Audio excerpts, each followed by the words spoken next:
আসসালামু আলাইকুম। আজকের ভিডিওটিতে মাত্র ১ গজ পরিমাণ কাপড় দিয়ে আমি আপনাদের সাথে এই চমৎকার ফ্রকটি কাটিং ও সেলাই শেয়ার করব একদমই সহজ পদ্ধতিতে। তো প্রথমে আমি ইয়ক পার্টটি কাটিং করে নিব। তো এইখানে আমি ২ পার্ট কাপড় নিয়েছি। এই কাপড়টির লম্বা নিয়েছি ৫ ইঞ্চি আর চওড়া নিয়েছি ১০ ইঞ্চি। তো কাপড়টিকে ডাবল ভাঁজ দিয়ে ৪ পার্ট করে নিতে হবে। তো এখন হচ্ছে আমি গলার মাপটি নিয়ে নিব। তো গলার চওড়া হবে ২ ইঞ্চি আর গলাটির লম্বা নিব ৩ ইঞ্চি।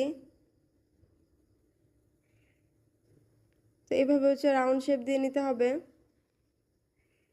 এখন মারকুঞ্জা কাপড়টি কাটিং করে নিব।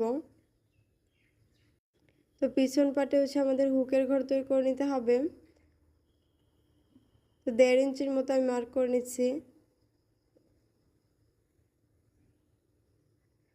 তো একই মাপে হচ্ছে আমি পট্টির কাপড় কাটিং করে নিব। এখন নিচের পাটের জন্য এখানে আমি ২ পাট কাপড় নিয়ে নিলাম।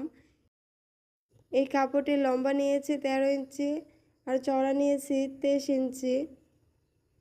তো কাপড়টিকে ডাবল ভাঁজ দিয়ে ৪ পাট করে নিতে হবে। এখন খোলা সাইড থেকে আমি আরমহলের মাপটি নিয়ে নিব। তো আরমহলের চওড়া হবে ২ ইঞ্চি, লম্বা হবে ২ ইঞ্চি। তারপর হচ্ছে এভাবে রাউন্ড করে দিতে হবে। এখন মারকুঞ্জা কাপড়টি কাটিং করে নিচ্ছি।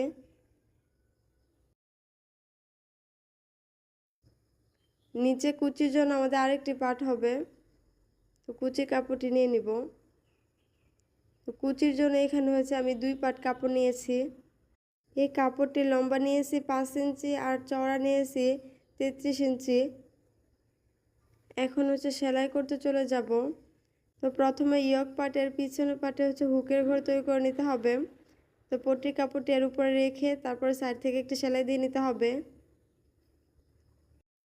এখন পট্টির কাপড়টি উল্টো সাইডে নিয়ে ২টা ভাঁজ দিয়ে এর উপর দিয়ে আরেকটি সেলাই দিয়ে নিতে হবে।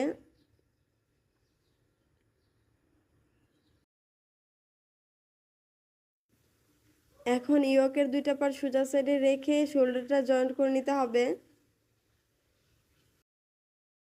তারপর গলার সাইডে পাইপিনের কাপড়টি অ্যাটাচ করে নিব।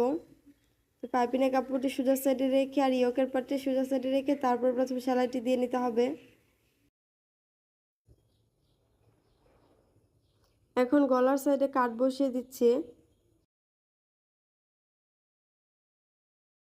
তারপর পাইপিনের কাপড়টি উল্টো সাইডে নিয়ে ২টা ভাঁজ দিয়ে এর উপর দিয়ে আরেকটি সেলাই দিয়ে নিতে হবে। এই জামাটি আমি ৩ বছর বাচ্চা মাপ অনুযায়ী তৈরি করছি। তো আপনারা সেলাই কাজে যারা নতুন তারাও ভিডিওটি একবার দেখলে ইনশাআল্লাহ যে কোনো বয়সের বাচ্চার জন্য তৈরি করতে পারবেন।